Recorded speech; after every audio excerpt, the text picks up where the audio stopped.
I didn't go to school for content creation. I don't know how to do any of this. The passion isn't, like I'm not sitting here like, oh, I want to be a famous YouTuber. Right. It's so hard sometimes, and it can defeat you so easily when you have a vision and you can't make that vision become real.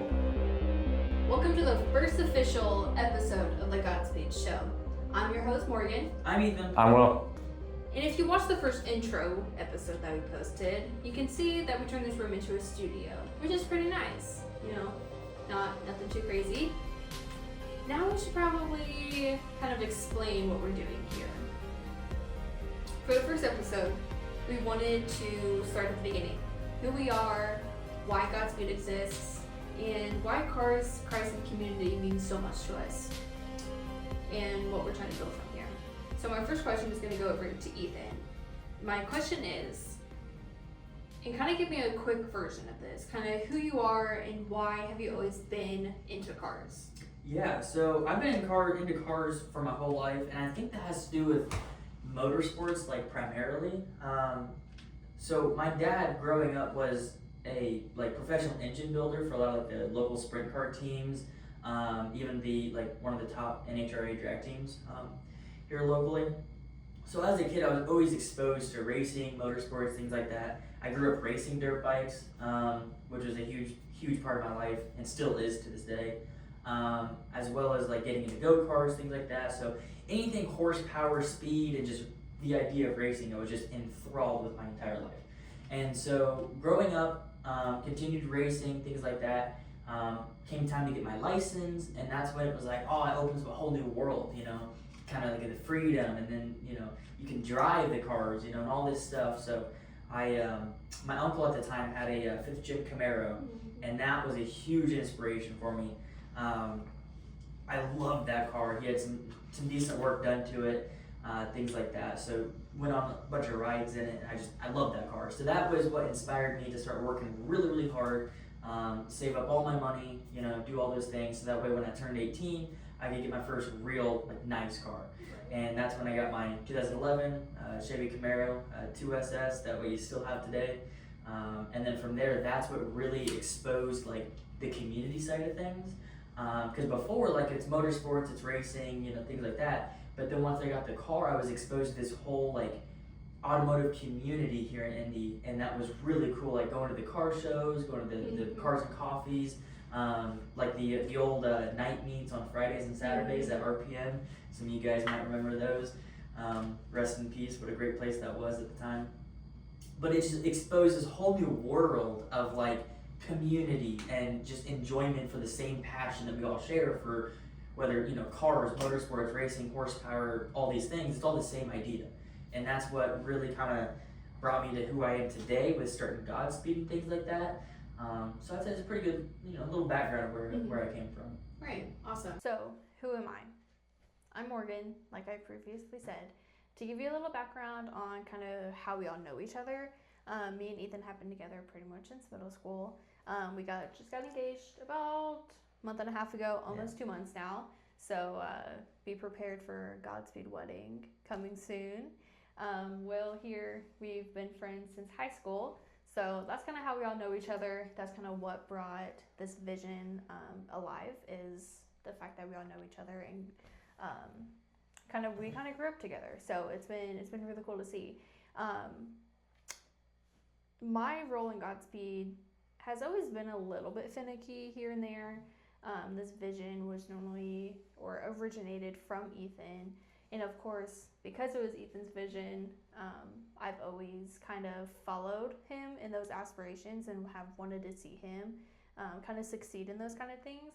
So really, I normally am just in the background. I'm kind of the person you'll see at our booth tent, at our car shows.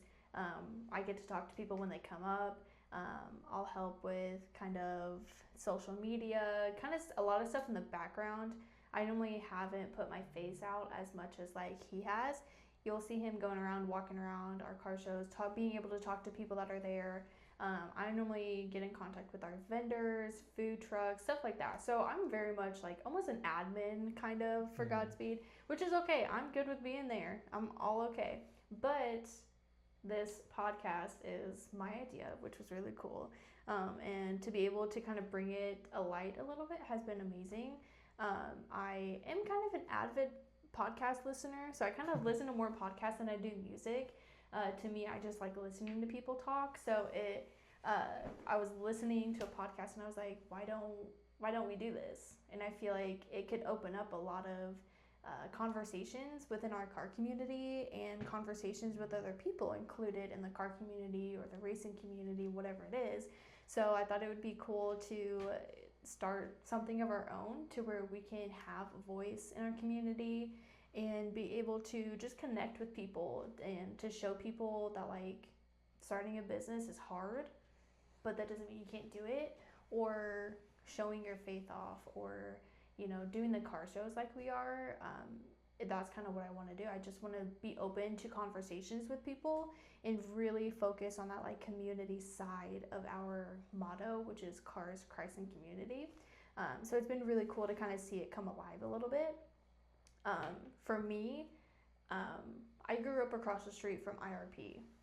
So I was always around the noises and the sounds and hearing them race till like late hours into the night, which is really cool. Indianapolis Raceway Park, for those of you that may not know, the drag strip there. Yes, the drag strip in Brownsburg. Yeah, I always kind of realize or sometimes think that people know what I'm talking about, but it's okay.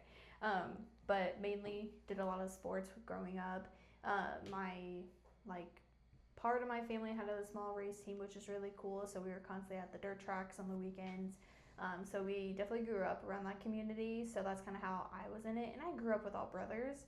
So a lot of my dreams and aspirations have definitely been more focused on cars and just kind of all of that stuff rather than like the normal girl type, I guess, which I can't really say that. A lot of women are into cars, and it's so cool to see for me that like growing up myself, all you saw were just men in this field or men at car shows. You never really saw a lot of women. So to be able to see kind of how things have changed the past 10 years or however old, it's been really cool for me personally to see, and how women are really active in the car community has just been amazing. And I know that there's a lot of other girls out there that are into cars but just don't know where to get connected. So eventually, maybe we'll start kind of like a girl car club or something, maybe, but that's in the future. For now, we're kind of focusing on, our car shows and growing what we have here already. So I'm going to send it over to Will and kind of have him explain who he is and how he got pulled into this, pretty much. So they kidnapped me. That's exactly what. No, okay. Yeah. So growing up as a kid, I was obsessed with motorsports. I never got to be around them because I grew up in the middle of nowhere, Putnam County. If nobody around probably even knows what that is. I had cows in my backyard for reference. But I would always watch MotoGP, NASCAR, Formula One, IndyCar, Supercross. Yeah, back when they had 5 lug nuts. Can we have a whole podcast episode dedicated to the downfall of NASCAR? Yes. Of course we can. Of course. Possible return, maybe? Possible return? Carson Hocevar? Yeah, that'd be a good episode. But I would always watch that with my dad, and that was like the only time that like I ever enjoyed watching a sport. Watching football, I never enjoyed watching football or baseball, but like playing baseball and football, I was into it. But I could never get behind watching it. Motorsports was the only place where I could actually watch it. But as a kid, I would always ask for a dirt bike, trying to get into racing. I'd always ask for go-karts, trying to get into racing. Santa's Christmas list was about quite a bit of money, but I always tried to get into racing. And then about middle school time is when I moved into Brownsburg, and I just was still obsessed with cars and motorcycles, anything with motors, but I started actually like working with them and working on them.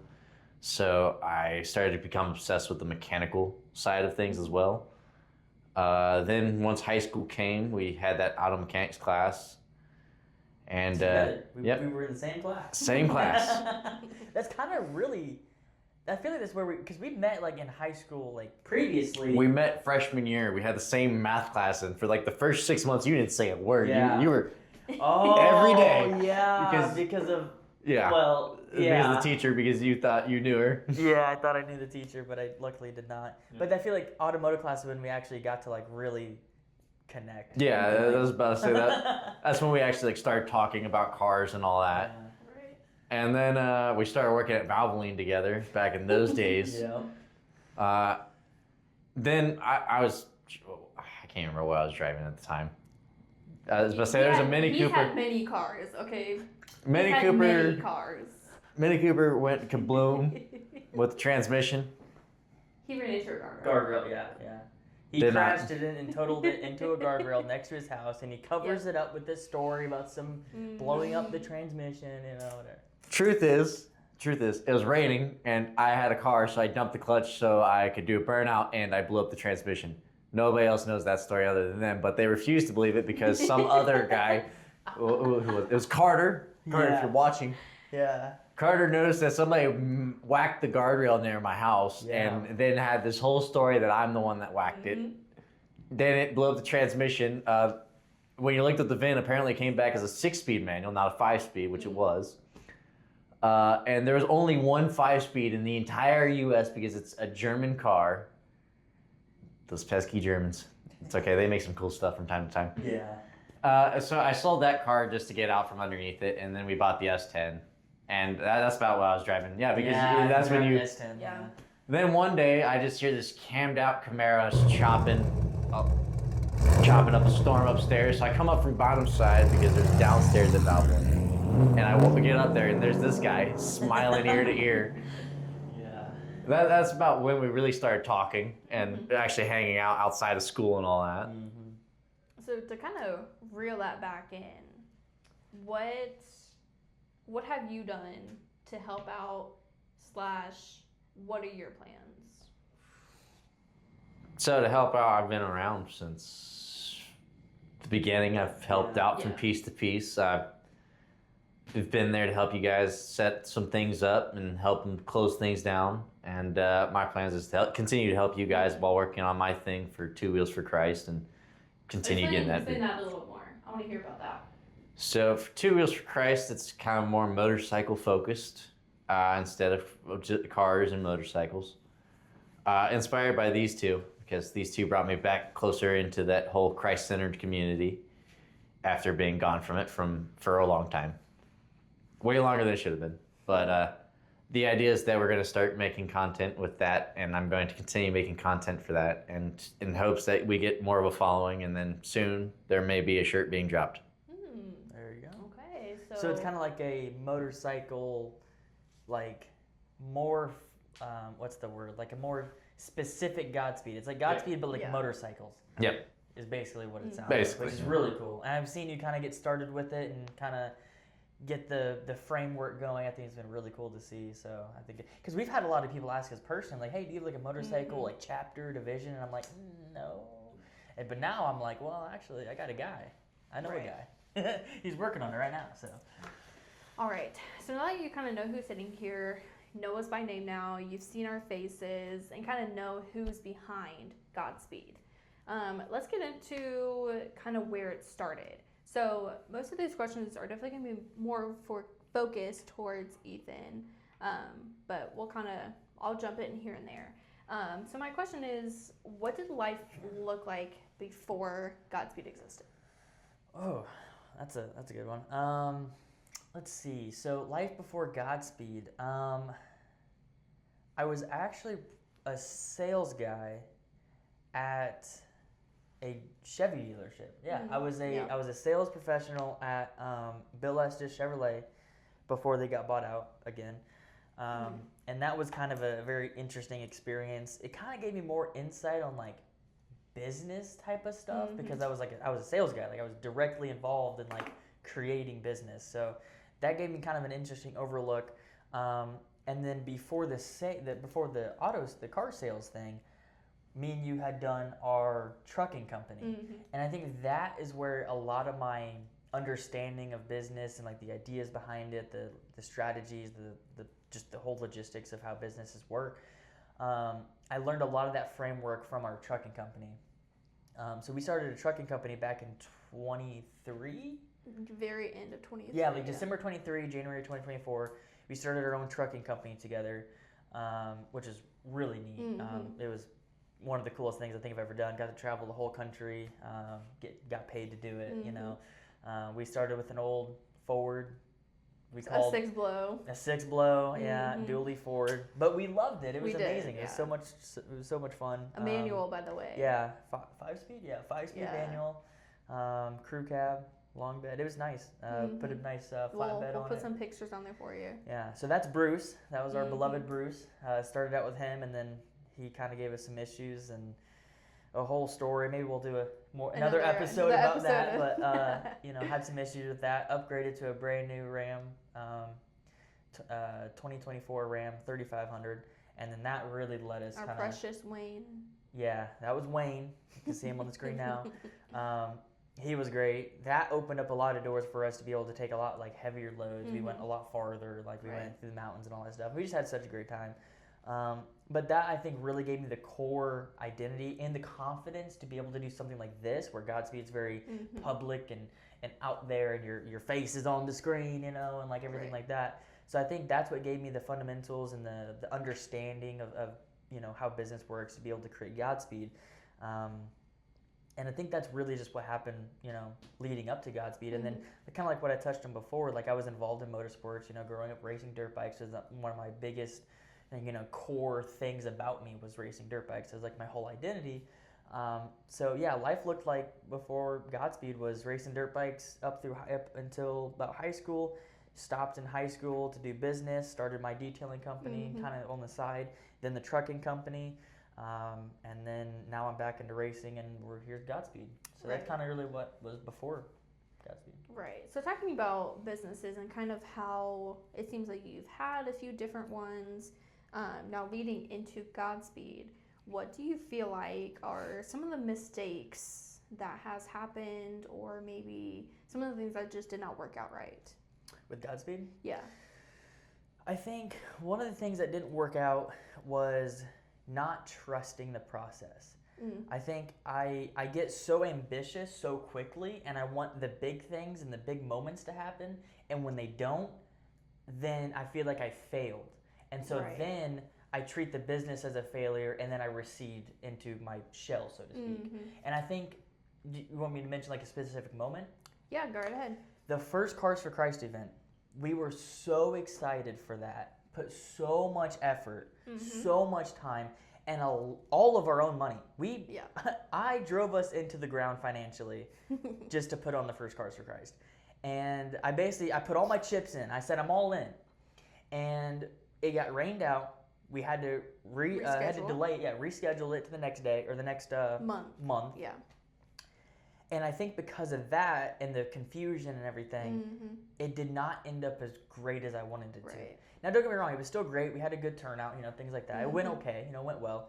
But it wasn't as good as what I had planned and dreamed. And so because of that, that same night, crawled into my shell, and I didn't come out all year. I don't think we did like anything the rest of the year. Yeah, we didn't do another car show the rest of the year. We did it that once in August, and then after that, that was a hard time. Yeah, I don't even think we were like active on social media really anymore. Yeah, we pretty much were just like, well, and it's really me. I let us into the ground of like, this didn't work. You know, I think that's the biggest mistake that I made with the, you know, is just not trusting the process. Like, you're not gonna have the best moment at the beginning. Right. You know, there's levels to it. You know, and so I think that's especially with the car community. I feel like when you're at the start of everything, no one fully trusts you yet.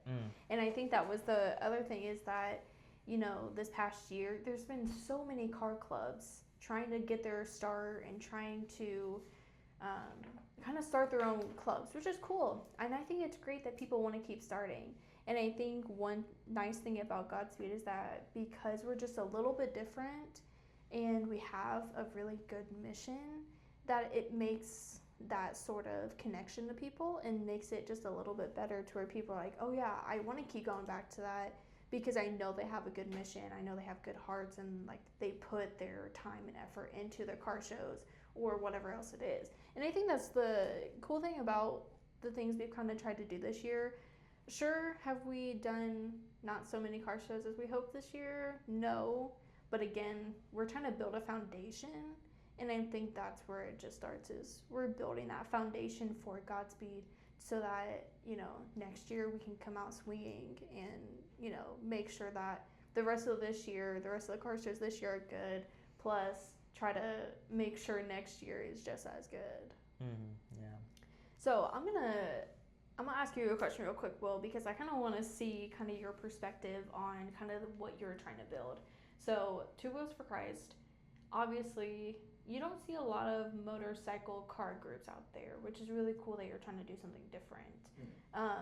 What are some things you're trying to learn, or what are you putting into it? Mainly just trying to stay consistent for the first part, because as much as I'd like to host like bike nights and like a whole show for bikes and all that and get that going, it's more I get in my head a lot, so I'll like do a bajillion things for like a week and then I won't touch it for like 5 months, Right. which is the reason why I've kind of restricted myself a little bit on this one, because I know if I don't, I'm just gonna stay up till 5 o'clock in the morning, go to work with no sleep, and then I'm gonna not do too good at work, and then I'm just gonna stop touching it for a month. Yeah. So it's like all in or all out. yeah, it's full pin or nothing. Yeah. So I can relate with that personally too. Yeah. I think that's one thing that I've done lately is try to throttle a little bit. Yeah. Right, how to feather. You gotta try to trust the process, and you're over here like, no, if I just do this, and this, we're like right now, I can push my way through it all. I can do it right now. Yeah. Right. So seeing kind of the broader aspect of everything, especially for Godspeed and kind of the things that we have been able to do this year, did you ever think it would become this serious? And I'd like for you to answer this too when it gets there.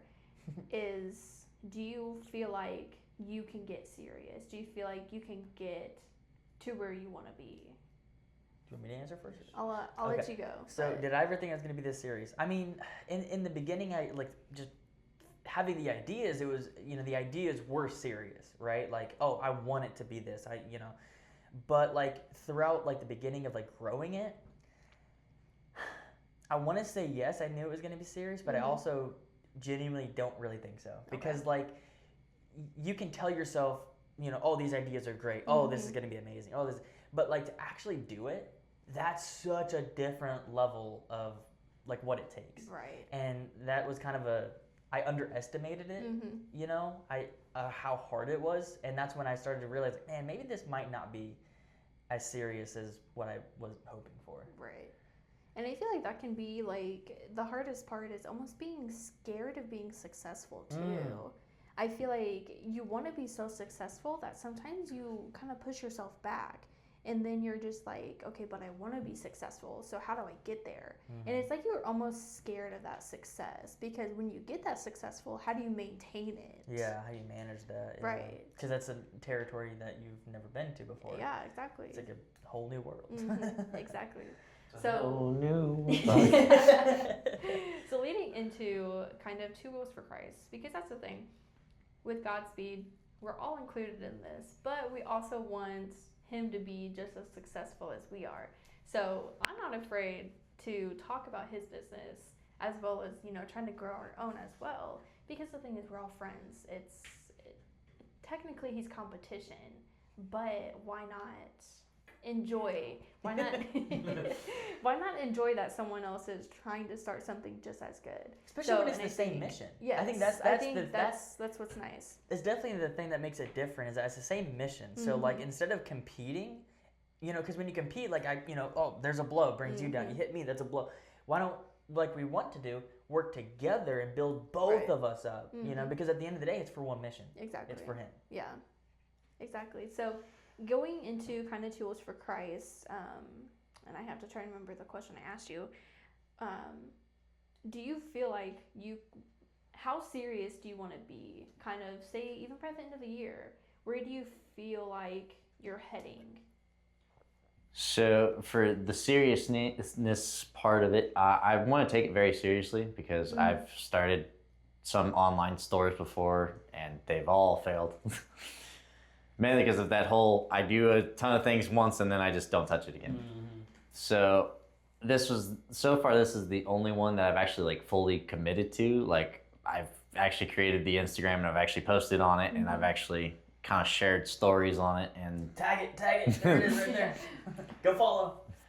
But I like to continue to be serious. The thing that I find to be kind of an obstacle is that we have winter coming, and in Indiana, winters suck for cars and motorcycles alike. Other than some guys that will ride their motorcycles, whether it's rain, snow, shine, doesn't matter. Crazy. Like I would be doing that right now if my bike was not in pieces. Somebody touched my bike and just said, "Hey, I'm going to disassemble it and not put it back together." Right. Wonder who that was. Don't know. Yeah, I think kind of like looking from the outside in on everything, I feel like, again, I kind of always taken that step back and just kind of let you kind of do what you wanted.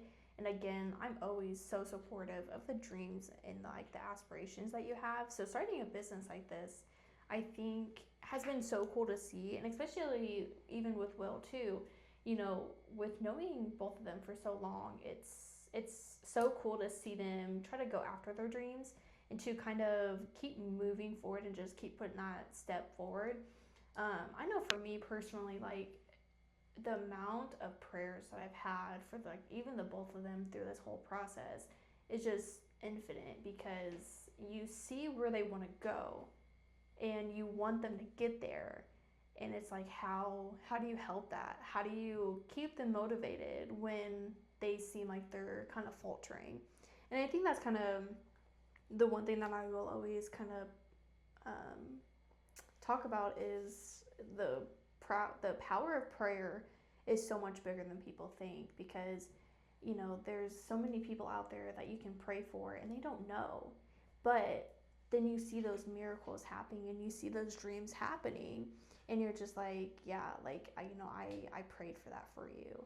And when you finally tell people that, it feels so good to be able to sit back and be like, you know what, I really prayed for you today about, you know, where you're going to be and kind of where you're going. So many people appreciate it. But again, for me, I keep that personal half the time. I won't tell people if I'm praying for them, because I want to just maintain that point of like, I want you to see what you're doing, and I hope you see it yourself too. Like, I feel like that's a big aspect, is when you don't see some of your successes yourself, you can get so down on yourself because you don't see it. But when you have outside people looking in, kind of what I do with these two is like, you know, they don't see it from other people's perspective sometimes because they're at the forefront of trying to build something big. So, trying to just, I guess, what's the word? Just trying to help them out. Encourage them. There we go. Trying to encourage them to keep doing what they're doing because they have such a good mission for what we're trying to build too. And I think that's why, like, what we're starting here with the GodSpeed Show is so important, because again, it opens that door for conversations on how do you help people through businesses, or how do you help people through their faith and everything that comes with it.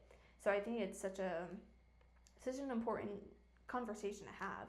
So kind of starting off is, when did Godspeed first start to feel real? I think Godspeed first started to feel real. I was at work.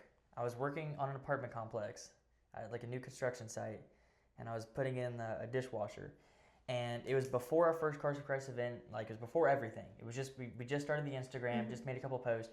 And I had one post that didn't go like viral, but like it got seen by some people.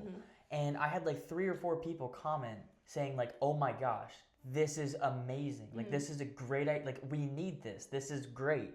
And that was when I was like, whoa. People are not only seeing what I'm trying to start, but they're also like really resonating with what I'm trying to do. Right. I got like a few DMs from some people that weren't even in Indiana. Yeah. I had one guy, North Carolina, I think, and because I told him, I was like, hey, like, you know, I'd love for you to come to the show that we want to put on later this year and meet you. And he's like, dog, I'm in North Carolina. I was like, okay, well, maybe one day, right? Maybe one day. Right. I think that's when it started to feel real. Yeah. Is that first moment where I started to have people say like, let's do this. This is great. I think that's when it really was like, whoa.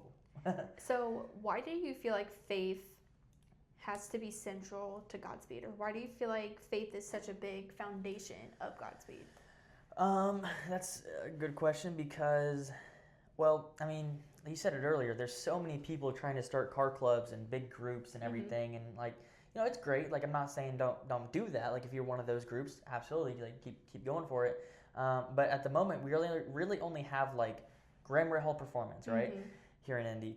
He's special because, well, I mean, look at the facility. Right. He's an IndyCar racer. He's got all this, you know, money. You know, he's got the money. He's got the cars. You know, he facilitates a really good environment. You have Indianapolis Cars and Coffee, which has been doing it for, I think I heard like 20, 30 years, something crazy like that. Which is crazy because I feel like we only really heard about them a couple of years ago. So it's been a while. Maybe a little bit more. Because when I first got my car, that's when we found out about them. That's what you remember. Yeah. So, but all these other car clubs, like it's just kind of like another one and another one and another one. So something had to set us apart, and I instantly knew it was faith because, well, this wasn't even my idea. God kept like just chirping in my ear this idea. And he kept showing me these ideas and these visions of like what it could be, what it means to people, and how we could use this to help people. And that's when I was like, this is something I got to try. Right. And so, yeah, I think that's why it has to be important, because that's he started it, and I'm just the vehicle making it happen. Okay. So that kind of goes into my next question: is why cars? Why do you feel like the automotive culture is a natural place to build those relationships? And I guess can be a question for both of you, because you're both kind of included in that car culture or like bike culture, stuff like that. So I guess I can go over to you. Why do you feel like the car culture or automotive in just general is a good place to build relationships? So I think it's a good place to build relationships because there's that old saying, competition breeds out excellence. And car culture, bike culture, we're all very competitive with each other, but at the end of the day, we all love the same thing. We all love our cars. We all love our bikes. So even though I want to win and I want to be faster than him, at the end of the day, I'm still rooting for you because you're my friend, and B, I don't want to just be the only guy being successful. Like, I like seeing other people be successful with me, and I like actually competing against people at their best. And like, that was something Travis talked about with Chad Reed versus Ricky Carmichael. Like, Carmichael, when he went on the track, nobody else was allowed on the track because he wanted to dominate. Like, he wanted to be that guy. When you talked about dirt bikes, he was the name that kept popped up. Reed would let you watch him because he wanted you to take some notes from him so that you could actually try to fight him at your best. So for me, I'd rather be competitive at people at their best and be inclusive to help bring everybody together in a friendly competition way, you know, kind of having fun and still pushing each other to be better than we were previously. Right. I think that's a good way to look at it. You know, no one wants to be kind of the odd guy out, and everyone wants to have that competition. And I think that's kind of what drives some points, honestly, and that makes sense. So when it comes to our motto that we use for Godspeed, cars, Christ, and community, why do you think, or how did you come up with that foundation? So it's that statement is so important to me and us now personally, because that's what we're built on.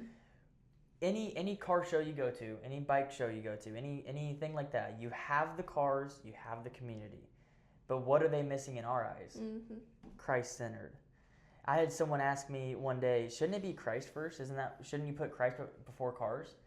Yes, but the way I look at it is cars, Christ, community. Christ is at the center of it. Okay, I like that. Yeah, and I think that's so important because, you know, I feel like with faith itself, it can be such a big conversation. And for me personally, it's never been a part of my whole life. You know, I started, you know, sure, in middle school, like my family kind of went to church, all that, but we never really started until we were in high school. It wasn't until he got invited to go, and then I came along, and that's kind of how our foundation got started, was through a mutual friend of ours that, you know, helped us get to that point, and I'm so grateful for her too, that she was able to lead us to the church that we went to, and that we still technically do go to, which is where we hosted our first car show, was Life Church. So for us, it's been such a big, almost like full circle moment of, starting our faith at that church and setting our foundation, and then to starting this business, and then to be able to host our first car show as Godspeed at that same church was just a full circle moment for me too. And I think the first car show, and honestly the second one we did this year, the first one we did this year, for me was so cool to see so many different people in so many walks of life come join us, no matter if they were Christian or non-Christian. The thing is whether you're a Christian or not, we welcome you with full arms, because my motto in life is to try to be that light in people's lives. Whether you are a Christian or you're not a Christian, whatever it is, we want you to feel welcome within our community, because we just want to see you there. We're not gonna shove it down people's throats, and that's not what we want to do here. We want to just tell people how we live our lives, but we also want to learn how you live yours. We want to see it from different perspectives. We never want people to feel like, oh, I'm not Christian, so I can't go to it. That's not what we're at all. We want you in your car there. We want you to feel like you're welcome in a community where everyone can be there. We have so many walks of life that go to that church, or that even were there at our car show. And it was so cool to just take a step back and be like, wow, there is so many people here. There was so many families there. And I think that's what the coolest part was, is that when it's a night car show, you normally don't see families, or when it's a car meet or whatever you want to call it, normally you don't see families. But we were able to include that part in our car show, and I think it was so cool to see. And that's from my perspective, and I know they probably have different perspectives as well. But for me, being at that booth, being able to talk to people, and just, I had so many people like wanting prayer and wanting people to just pray over them, and I thought it was just so special to have people want to feel that, and to really feel like, okay, maybe our mission is getting out there a little bit. Maybe people do understand that, like, whether they're a Christian or not, that they can still ask for that prayer, and that we will pray over you, and that we have other people that will pray for you. And I just think this next car show is just going to be amazing with what we have coming up, and what we have planned for that car show. And I think it'll be really cool. And I guess I just wanted to kind of put my perspective in there a little bit on just, how we want people to feel. We want you to feel welcome and like you belong, because you do, no matter what. So I just thought that was a nice little thing to put in there real quick. But to kind of shift it a little bit, my question for you guys, and this is kind of an open-end question, is how do you keep the faith side authentic without making people feel like they're unwelcome? I think that's probably the hardest part about what we're doing, is people from the outside kind of think that, like, oh, I don't go to church there, I am not welcome, all that thing. And that's just not how it is, right? So the way that I like to look at it is we use Christ as the center foundation of what we're building. We aren't like a church mission. Like we didn't come from Life Church to go out into the community to save people. We're coming from inside the car community to create a safe place. And that's like the key difference, right? So what I mean by that is, and we have proof of concept because of how many families came. The car community used to be, because I remember going to like car events with my dad when I was a little kid. That used to be the norm. Right. But nowadays, especially in today's society, it becomes dangerous, unsafe. Like, actually, you probably remember from Area 31, our teacher had to stop going to car events because they would turn into bad things, and he would be seen in the wrong crowd, and then his job was at jeopardy, and he was scared to lose his job because of the hooligans and the crap that goes on at some of these events. And the point of those events could be all good, but bad stuff still happens all the time. RPN is shut down basically. They rarely do anything there anymore because of all the just evil and bad and not good stuff that happened. So the way I look at it is we use Christ as a center foundation to keep us on the right path to provide a safe, family-friendly, and positive environment for us all to share the same passion. If you're passionate about cars, motorsports, bikes, community, you come to our event, you're at home. Right. You could walk up and say, I don't believe in Jesus. And I'd say, I still love you. Thank you for coming. Because it's about the same passion. We're using Christ as our guide and our foundation to keep that the same safe, family-friendly, positive place. Now, am I going to pray for you? Absolutely. But at the end of the day, it's about creating a safe place. And that's how I use faith in the business, but also to, like you said, there were so many people that asked for prayer, that needed it, and that got the prayer that they needed. We've been able to help people, inspire people. Like, we've been able to do those things through Christ. And so that's how I keep faith involved without shoving it down your throat, making it feel like we're, a street preacher. Right. So going over to you, Will, with starting your Two Wheels for Christ, kind of the same foundation of what we're trying to do. With starting your own stuff, how do you feel like you can handle Christ plus a community and kind of putting it together plus not drawing too much attention to it? So the idea behind it is to reach people using Christ. So if you don't believe in Christ and don't believe in all that, I still want you to come because I'm not trying to shun anybody out. But the idea is that I'm hoping that you do come, and if you have an open mind, I'm more than happy to talk about it. There's going to be a lot more people there that will be more than happy to talk about it as well. But the idea is that we do keep things safe because in bike culture, things can go from everybody's happy, everybody's fine to 100 real quick where somebody's out trying to outrun a cop. Like being in Orlando. They had Orlando Ace Cafe, and first night I go there, there's like 15 cops, and they're all just waiting for the bikes to leave, just waiting for the guys with the flip plates and the guys that will run. And we were walking back to our cars because most of us didn't even have bikes. We were just there so we could be at bike night. And we were walking back, and we just watched one guy lane splitting with a cop chasing right after him. So the idea is that we can create a safer environment where there's not going to be any stuff like that going on, but also to help people that may be a little bit on the fence. Like, I don't necessarily know if I believe in this, and help them, bring them closer. But I'm not trying to force my faith down anybody's throat. Like, I'll pray for you either way. I wish you safe travels. I hope that everything goes your way. Do I want you to find God? Yeah, of course. That's kind of why I'm starting this, is because I'm hoping that maybe you come and you see it and then you start to develop your own faith. But again, it's not an end all be all. Like, if you don't do it, well, then I don't want you to come back to my next one. Like, that's not at all what it is. I still want you to come, and I still want you to be present, even if I don't change your mind after 15 bike nights or whatever. I still want you to come.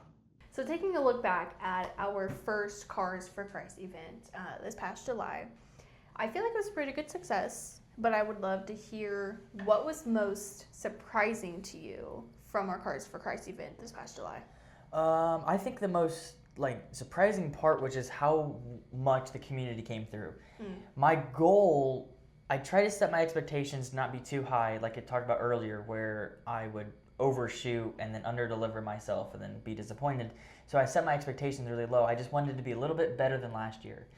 And we went ahead and set up an overflow lot just in case. I truly didn't believe we'd actually need it because we didn't even get close to needing it last year.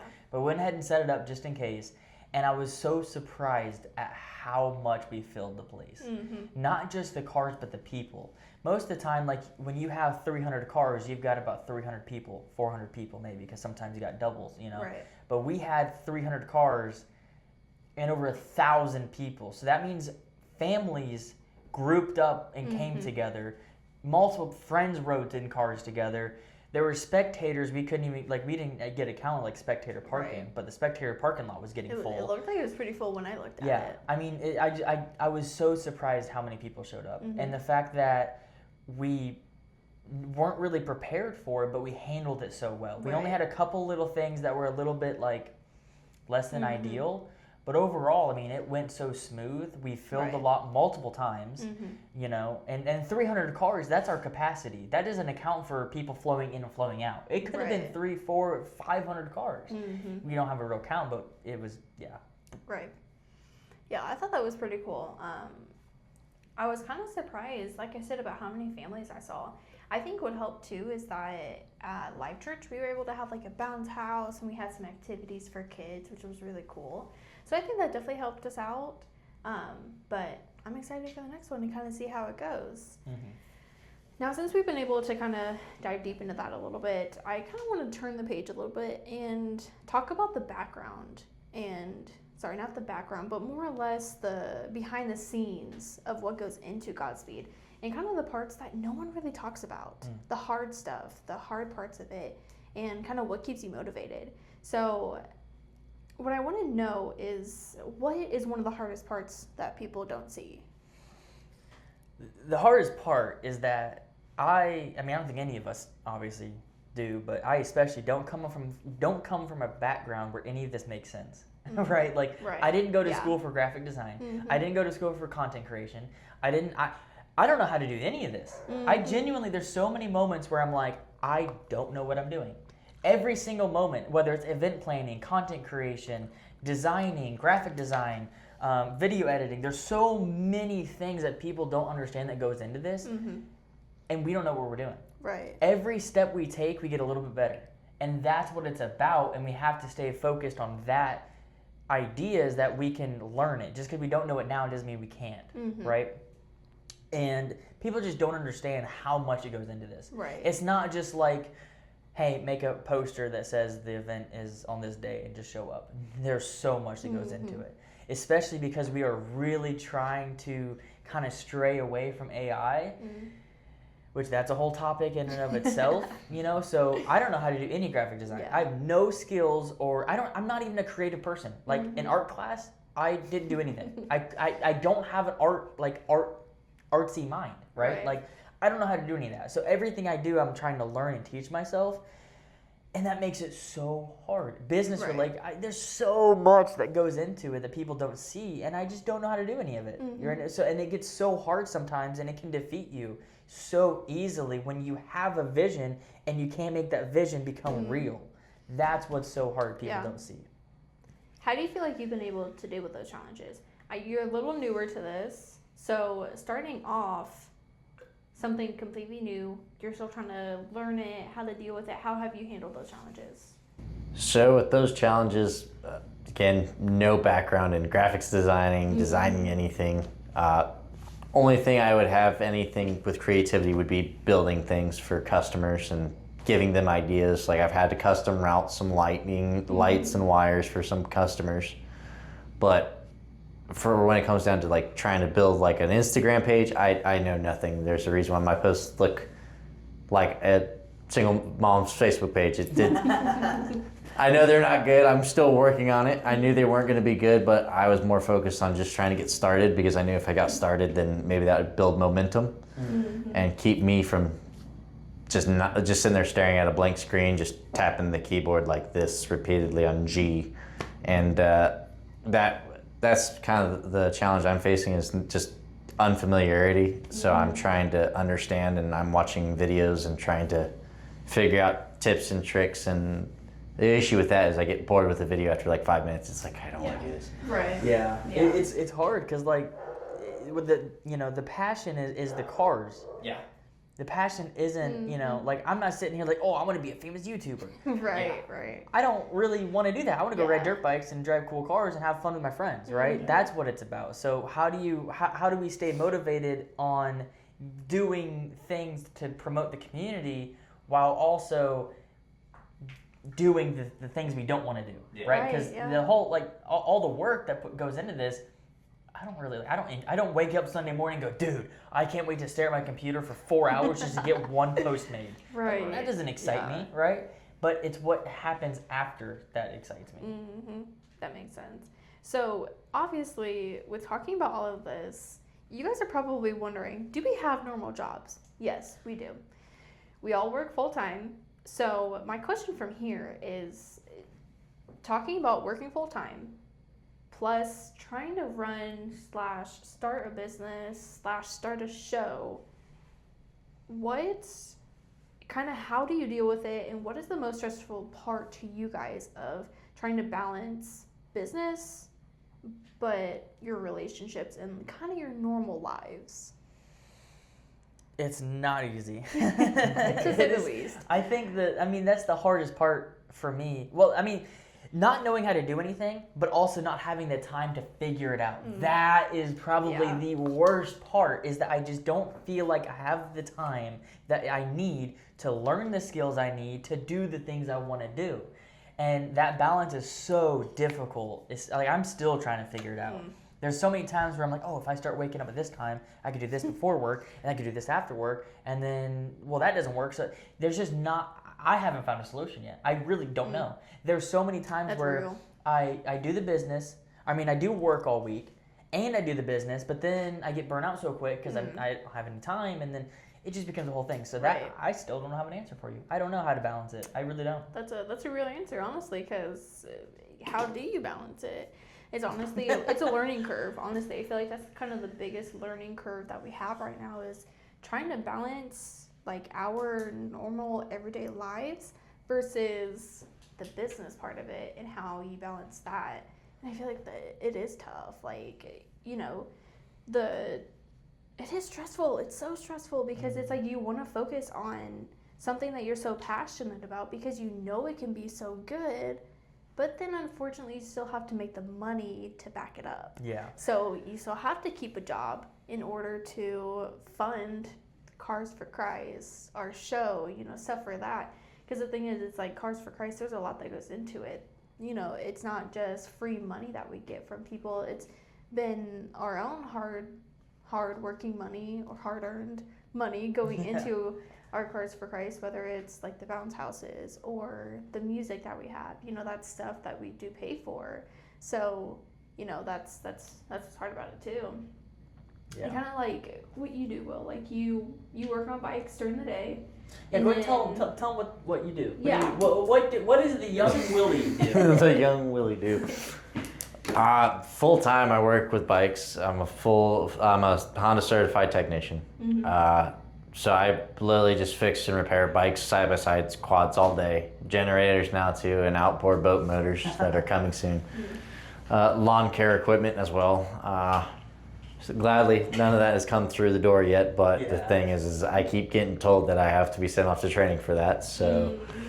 No, that's the problem. I don't mind working on that stuff, but the passion did lie with motorcycles. So having to be there, the thing is that you got deadlines to meet, customers that are getting unhappy because you have their bike for too long. And we're working through that at work, but like there's a lot of nights where I have no choice because the customer's coming tomorrow morning and we've promised it out. So I'm there till like 9 o'clock at night. And I'm not getting home till 10 o'clock, 10:30. And then I want to sit down and I want to work on my business. And then I also want my time to just relax for a second and breathe. And then it's like 3 o'clock in the morning by the time I'm going to sleep. And it's like, wow, now I have 5 hours of sleep. So that's going to be great. And then you sleep for maybe 3 of those hours and then you're right back at work the next day. So you didn't even mention, like, we got work, we got business. You still gotta have time for ourselves. Yeah. There's I just have to mention that. I was about to say, that's the reason why I typically what I do is I'll turn on a show. It's like a 30-minute show. I turn it on. I get 15 minutes through it. I pause it. I grab my Bible. I read one chapter, and then I unpause it, finish my video or my TV show, and then I go to bed. That's basically what I do. That's smart, actually. Yeah. Sometimes you have to just put yourself on a time limit because if you have like a time limit for yourself, you're like, okay, I gotta get it done from here until now, and you have that time, and then after that, you figure something else out. And I feel like that can sometimes work to where like you from like 11:30 to 1:30, I'm working on business, and then from 1:30 to whatever, I'm doing this. I feel like sometimes that can work. Like in the mornings, we're trying to do from like 7 to noon is business, and then from noon to whatever is work, whatever else that we need to get done, which is pretty nice. So going back to you, Will, you work with bikes. and now you're trying to do a business including bikes. Do you ever feel like you're going to get burnt out because that's all you're doing between work and business? No. Bikes have been my life since I was this tall. I've fell in love with motorcycles, and I always wanted one. I kept telling my whole family, I'm getting a motorcycle, and they're like, no, you're not. Not until you're 18 and out of the house. Right. I found out that at the time that we were 14, you could technically get your motorcycle permit with parent permission, and you had the restrictions. You can only ride during daylight hours. You had to wear a helmet. And I tried to convince them to let me buy my first motorcycle at 14. That did not fly over.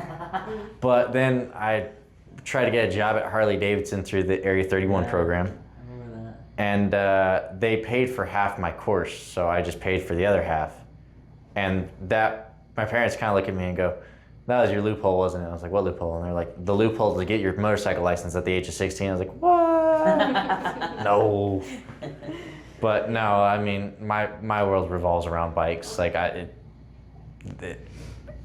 constantly want to ride motorcycles, and that's basically, if I could do that all day, that's all I would do. You would never catch me anywhere other than a gas station with my bike or in my truck with a dirt bike in the back going to a track. Right. Yeah. Well, there you go. At least you know that you feel like you're not going to get burnt out. I think that's like the best part, because sometimes when you do work on like bikes, cars, whatever, and then your business is cars, bikes, or whatever, I could see someone getting burnt out because you're like, this is all I deal with, and there's nothing more to it. So I guess I understand that. So, kind of coming to the end of kind of the behind the scenes, what do you want people to see more of? What do you want people to understand about the behind the scenes of a business? I want people to see more about the operations of what it takes to run what we're doing, especially with us because of how much we're doing. Like, we have the GodSpeed Show. We have, the full website. I mean, running a website alone is like a full-time job. Yeah. Like, Definitely. we did the math. I did 19 hours yesterday straight. I started like 7 a.m., didn't stop till what I say, like 2 or 3 a.m. I think is what we did calculate too. And I took one 30-minute break to eat, because if I didn't, I wouldn't eat. Right. And that was I probably only got done maybe 25, maybe 30% of the work I needed to get done for the website. So you've got the website, you've got the GodSpeed Show here, you've got Cars for Christ, you've got the online merchandise, you got the creation of online merchandise. Right. I want people to see what it really takes to build the business. Right.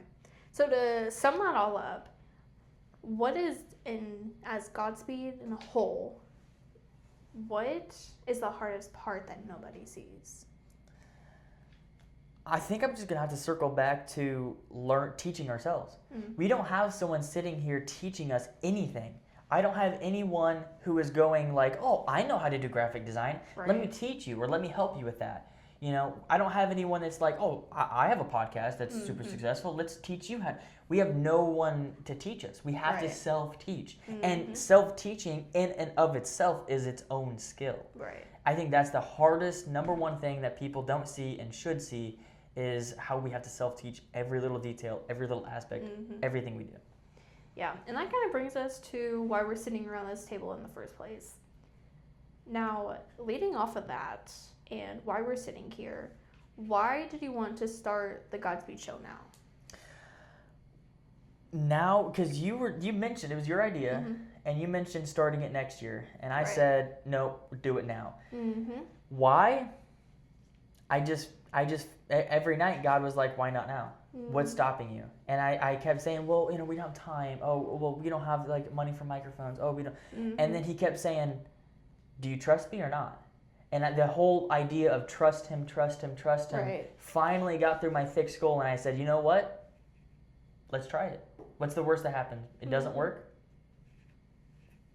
I don't know. Right. But like, seriously, I feel like he kept telling me that like, I'm telling you something, listen and trust me. And so I'm trying to do that. As hard as it is, Right. At the end of the day, if you care about something, you somehow will find the time. Right. You will somehow find a way to make it happen. And I think that's kind of the level of seriousness that we started to take things lately. And that's why we're able to even do this. Yeah, and I think that's a good way to kind of start it off. And the thing is, it's like, I think starting something like this within the car community can open so many doors to conversations. And I think that's kind of the most important part, is that, you know, conversations will always lead the way. You know, that's how you bring opportunity. That's how you open other doors that you may not have known were there. It's just by starting that conversation and, you know, just kind of getting into that.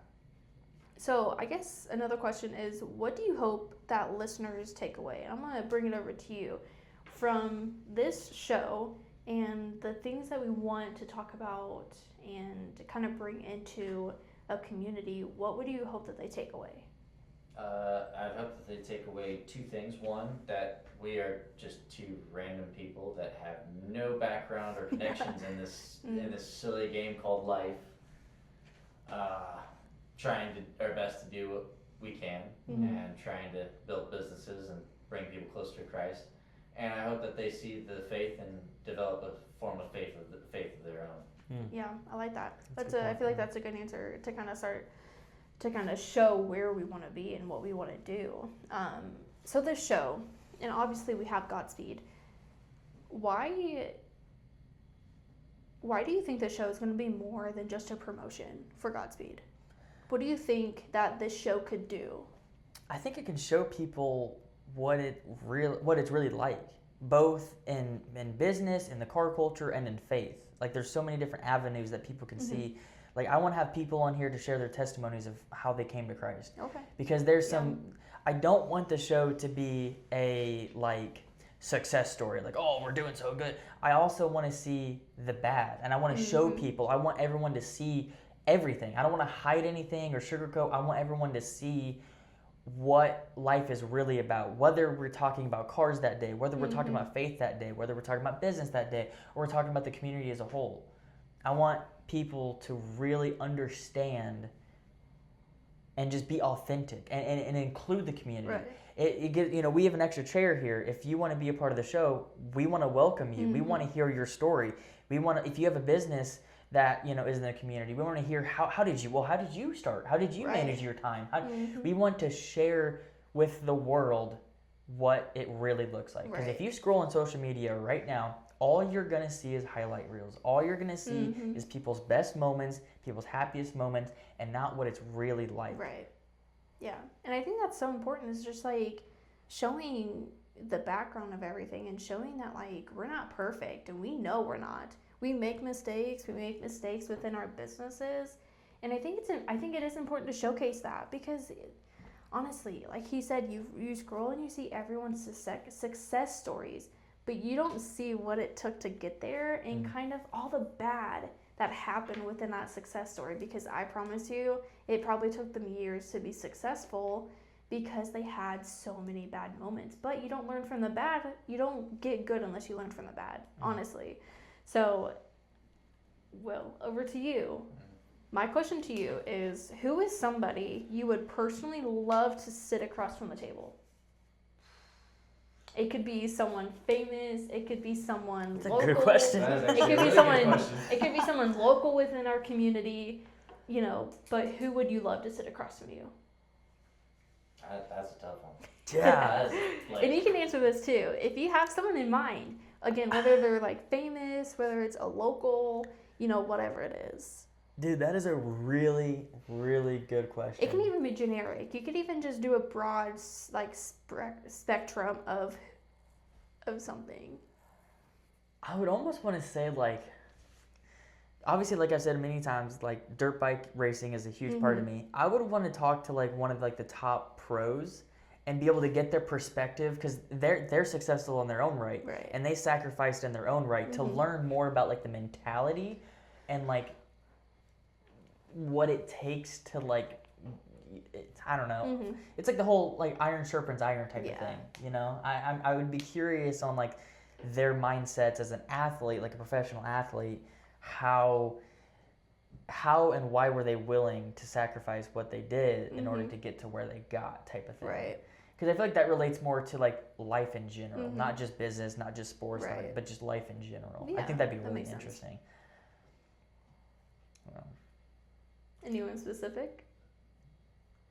I'd probably have to say Valentino Rossi because Yeah. I mean, MotoGP champion, Okay. the guy that honestly, take it with a grain of salt. I do believe that Valentino was probably one of the greatest racers to ever live. Because not only did he get so bored of winning, he went to a team that nobody thought could win a MotoGP championship, which was Yamaha. No offense, Yamaha. Oh, whoa. Love you.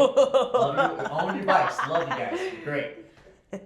But I mean, back then when Valentino went to Yamaha, to Team Yamaha, nobody thought Yamaha was going to win MotoGP championship. And he gave them the idea for the cross-plane crank, which is now one of their biggest selling points. Really? Yeah. Oh, I did not know that. Yeah. And not to mention, after he retired from MotoGP, what did he do? He went to go race cars. He went to go race in the 24-hour Le Mans in the BMW with his team VR46. Like, jeez. Yeah. and he was offered an open seat with Team Ferrari. So, like, just to kind of like pick apart his brain and his dedication, like when he was doing MotoGP, another thing they did was he rode dirt bikes. He'd do flat track to train himself to stay within the slide on a MotoGP bike. Yeah. Interesting. So not only was he just absolutely ruthless on the MotoGP track, he was dedicated on the track, off the track, and had to stay focused. And he was so talented that even Ferrari, like Schumacher, they gave him a test run in the Ferrari, so they didn't like let him train or anything. He was like 2 or 3 seconds behind Schumacher's time, and Schumacher was like, "You need to get him on this team now." Yeah. And Wow. the only reason why he didn't is because he said no. I don't know why he said no. I don't think anybody like really explained why he said no, Right. but he just said no, and he turned it down.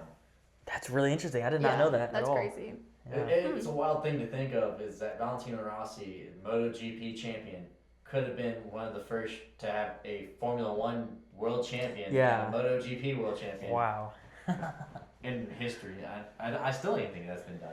Like, at all, Probably so. not. Not that I mean, I know that Lewis swapped places with Rossi once, and they swapped. They put Lewis on a bike, and he was about 2 seconds off of Rossi's time on the MotoGP track. Mm-hmm. So, like, even that is pretty impressive. wild. Yeah, especially with taking seriously, they don't train. They didn't get to train. They didn't Or go practice. They didn't go out for 6 months to practice and train Right. with this car. They just went out and then they did a day with it. Yeah. So, and they're already that close to like the top contenders. That's impressive. Yeah. Now here we are to our last question of the show, and this one I think it's going to be a pretty good answer between the three of us, and I'm excited to see how this conversation is going to go. So my last question is, if the GodSpeed Show is successful a year from now, what does that look like for each of us? And I'm going to start over with Ethan. What would the GodSpeed Show success look like? I think A year from now in August, where do you think we could look? Or what do you think it would look like? I think if we're successful in a year, I think in a year it would look like a show where people can come to be inspired. People could come to see, like we talked about, the background. You know, people could come to see, you know, even if you aren't, you know, deep into your faith, maybe you got inspired because you saw someone else on the show and their testimony spoke to you.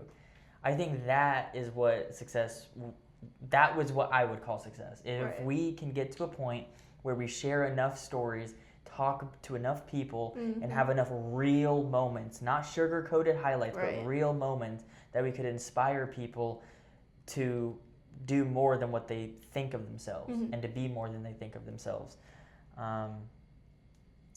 Yeah, I think that would be the biggest moment of like I call that successful. Okay. Will, what do you think? I'd say being successful was bringing people closer to God, right? And showing people that they too can have the opportunity. Like, it's not going to be easy. Like, nobody here is claiming it's going to be easy. Right. A lot of people will sit there and say Jesus promised no suffering. No, he actually promised a lot of suffering. And I think that's about the only thing he promised. So. But I mean, it's hard work and it's dedication. Like, if you don't put in the work and you don't put in the time and effort, then it's just an idea type of thing. So I'd like to see it inspire people to go out and adventure and do their own things through their faith. And even if they're not even in that type of mindset with faith, I'd still like to see people go out and venture out. And like, again, competition breeds excellence. So even if they do start a rivaling podcast or whatever, I'd still like to see that, you know. Right. I feel like that'd be pretty cool. Yeah. Right. Have a debate. There we go. That's a good That'd idea. That'd be a good one. That'd be fun. I think for me, I took that question a few ways. I think I took it personally, but also business-wise. I think business-wise, I think we could be in a good place a year from now because, you know, the thing is there's so many people, even within our local community, that could sit here with us and talk about their business and talk about what they've been through. And I think that will open so many doors for so many other people to want to come on to share their story and to kind of talk people through their struggles of starting a business or how they got to be successful. And I think I see that being such a big thing within our show is that we get real people on here with real answers and real conversations. And I think that's what my biggest thing about this show wants to be is I want it to be real and authentic and to see that no one's perfect, that we all struggle. We just find other ways to make our lives better. And I think that's one thing we could kind of bring into the car community is that we all know that there is struggles in life. But within our car shows and our car community, that we can bring everyone together to have a good time and to just forget about whatever is going on for just those few short hours that everyone is together. And I think that's the one thing that this show could do is that, you know, if we post every Fridays or whatever day that we do post, that we at least bring some sort of happiness to people within that hour and a half that we have this show going on. And for people to be excited to be able to listen the next week. And I think that's what it's all about for me is just wanting to make an impact and wanting to be that light in people's lives. And that's kind of been the biggest thing for me.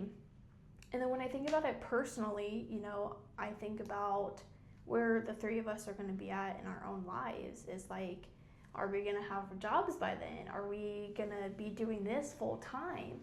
You know, that's the kind of things that my mind goes to as well is that within the support of the people around our community that we could start doing this full time, that we could get paid for this or whatever. Now, that's not what I'm initially here for. I'm just here to have a good time with these two guys, plus, you know, make sure everyone else has a good time listening to the show. But it's cool to think about what things could be like in the future. Like, could we have a different podcast studio? Could we be in an actual studio that is decorated more or that has a different vibe? You know, my mind kind of goes to that stuff too, is like, you know, our growth, exactly. Yeah.